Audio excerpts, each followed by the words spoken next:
Angus looks like he's having the time of his life over there. There's so much to look at, isn't there, Angus? There is so much to look at, and every time Angus comes up on the screen, I think you can catch sight of yourself. He's catching sight of giggle. himself. But Tandy, welcome to you. I have to start by asking you this.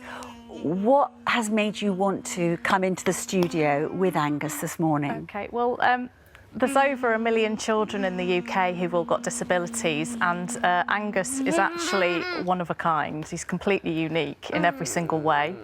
As you can see, he's saying hello to you. That's hello. I just wanted to bring to everybody's attention that it's not just the bog standard, I don't want to say bog standard, but syndromes like Down syndrome. There are actually a lot of children with what they call personal, more usual challenges. There's a lot of children with what they call personal syndromes who fight a lot of battles because people don't recognise them, so they struggle sometimes to get services and stuff like that. We do want to say as well, obviously, your friend Ruth, and I know she cares for Angus as well. Yeah. She is here, she's just behind the camera, so if at Hi, any Ruth. point Angus does want to leave, she is there for him. So, Tandy, let's go back 13 years. Yes. Let's go back to when you were pregnant. Yes. So you're pregnant. Yes. And whilst you're pregnant, you said you felt that there was something not right. Yes. You felt that there was something wrong because you couldn't feel Angus kicking, could you? Yes, because his older brother was like a footballer when he was inside me.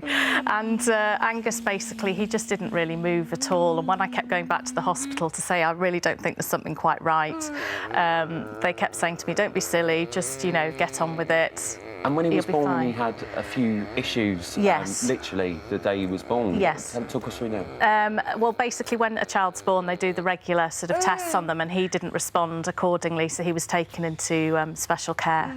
And he stayed there for about, well, I think we were going to be released after 10 days, and then, unfortunately, he had a seizure.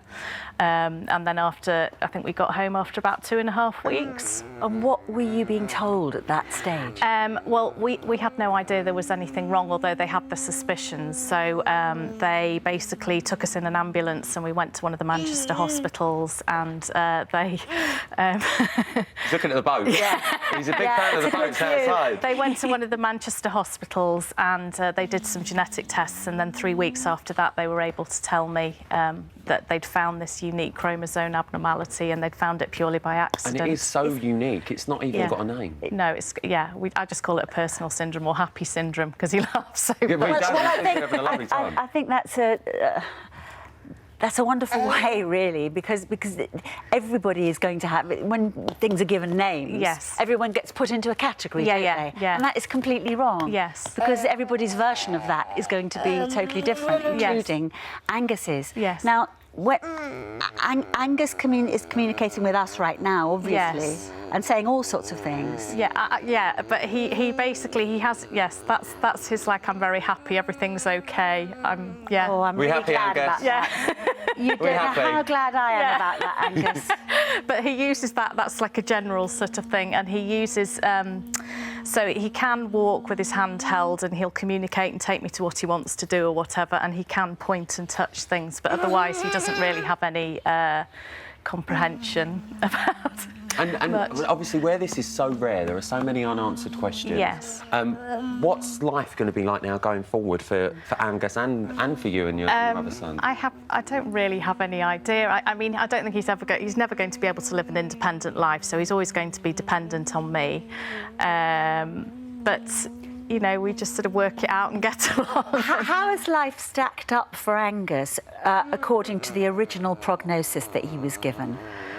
What do you mean by that? Well, what I mean Sorry. is, when the doctors were telling you what might be the case, has Angus surprised everybody? I think in some ways, yes. I mean, the fact that he's actually standing on his 2 feet and almost walking, and I think at some stage they thought, you know, that wasn't going to happen. He had an operation earlier this year, and it's been completely life-changing, because before he had gastric reflux, so he just used to sit there focusing on being sick basically the whole time. Well, it's so lovely to see him so happy. Yes. We're gonna go to weather now, but he can have a look at the boats for as long as he wants. I think he's really enjoying it. Thank you.